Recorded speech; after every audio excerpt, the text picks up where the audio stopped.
I want you to know that I'd be more than willing, and if anybody else is watching overseas, and I'm sure they are, I'll be glad to meet Abu Nidal on equal terms anywhere in the world. Okay? There's an even deal for him.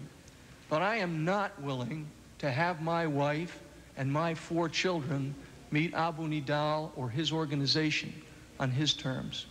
And I want you to know what was going through my mind. I was about to leave for Tehran. I had already been told by Director Casey that I should be prepared to take my own life. I had already been told that the government of the United States, on an earlier proposal for a trip, might even disavow the fact that I had gone on the trip on an earlier proposal, and we can come back to that at some time if you like. And so having asked for some type of U.S. government protection for my wife and children, and having been denied that, and perhaps for fully legitimate reasons, and if there is a law that prevents the protection of American government employees and their families from people like Abu Nidal, then gentlemen, please fix it. Because this kid won't be around much longer, as I'm sure you know. But there will be others, if they take activist steps to address the problem of terrorism, who will be threatened. One of the people killed in the Christmas massacre, and I do not wish to over-dramatize this, but the Abu Nidal terrorist in Rome who blasted the 11-year-old American Natasha Simpson to her knees, deliberately zeroed in and fired an extra burst at her head, just in case. Gentlemen, I have an 11-year-old daughter. Not perhaps a whole lot different than Natasha Simpson. And so, when Mr. Robinette told me on or about the 10th of May that he could immediately install a security system, I said, please try to keep it to the 8,000 to 8,500. I am, after all, a Marine Lieutenant Colonel, and I live on my salary. And he installed that system. And now let me go to your next question, because I know it's coming and it deserves an answer. I never got a bill. And it is, after all, the answer to your question. It is the answer to your question. You asked me where it came from, and I'm trying to tell you. I am going to ask you that question, but you've already asked me the question. You asked me whether or not the money came from General Secord. Correct. And I'm getting there. All right, okay. Okay. I didn't ask for a bill, and I never received one. I never asked, where's the bill, until well after it was too late, and I'll cover that. When I didn't get a bill, I basically understood what had happened. And I don't know exactly how it worked out, but I believe that an accommodation was worked between Mr. Robinette and General Secord to make a gift out of that security system that I did not pay for. When I came to the end of my tenure at the NSC, it was, to say the least, a busy time. There were other things to be done besides shredding documents when I left. There was a lot of work to be done, and one of the things that I did was to sit and contemplate the previous 5.5 years of my work. And I am proud of that work. I believe that we accomplished a lot. But there was one thing that just didn't look right. And that was that for the first time in my life, I had accepted something that I hadn't paid for. And even though I honestly believe that the government of the United States should have paid for it, should have put it in, I then picked up the phone and asked for a bill. I got a bill. In fact, I got 2 of them. I didn't ask that they be backdated, but after all, Mr. Robinette is an old hand in the CIA.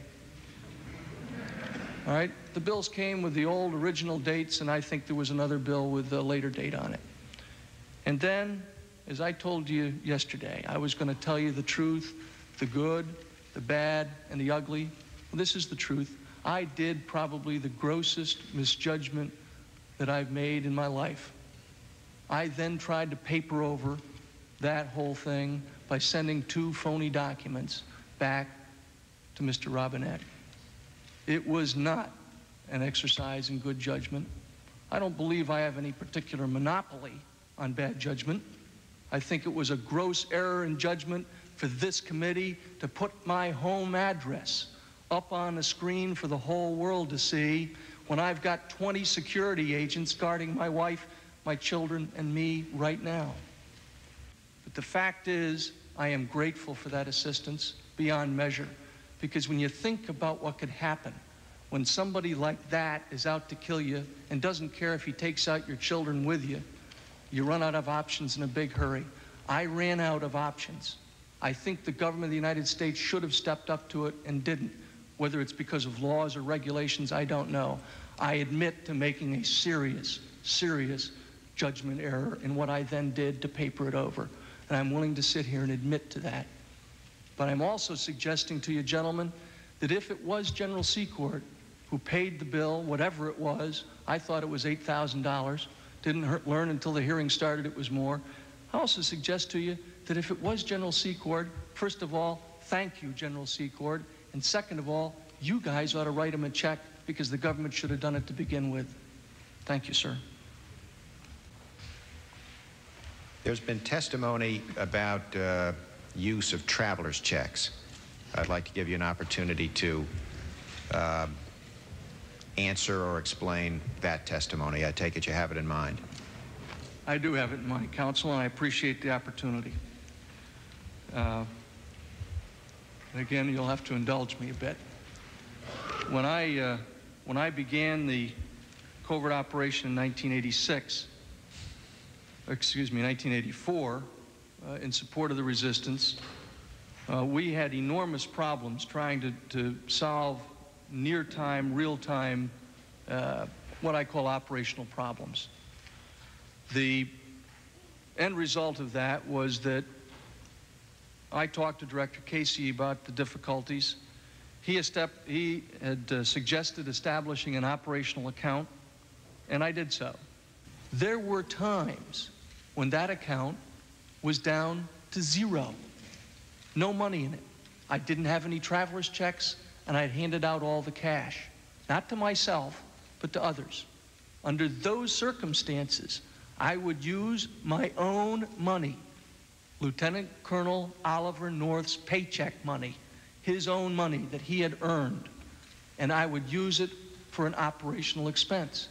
I would therefore make a notation in the ledger, spent $250 on going to Atlanta to meet with somebody. And the next time I got cash or traveler's checks, I would use those checks to reimburse myself.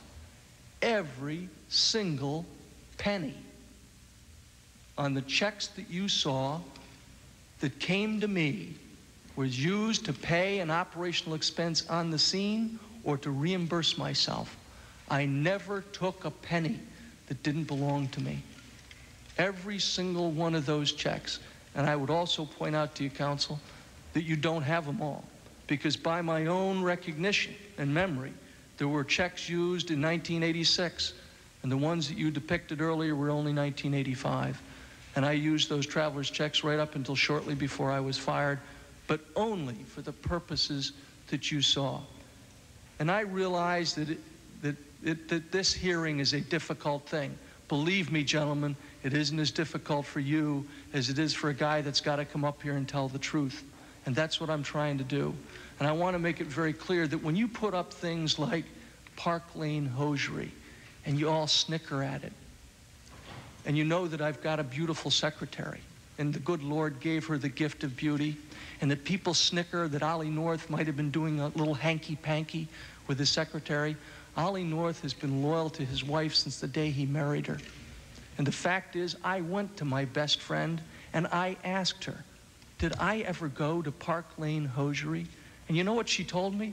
Of course you did, you old buffoon. You went there to buy leotards for our two little girls. And the reason I wrote the check at Park Lane hosiery, just like the checks at Giant, is because I was owed my money for what I had spent in pursuing that covert operation. You gentlemen may not agree that we should have been pursuing covert operations at the NSC, but we were.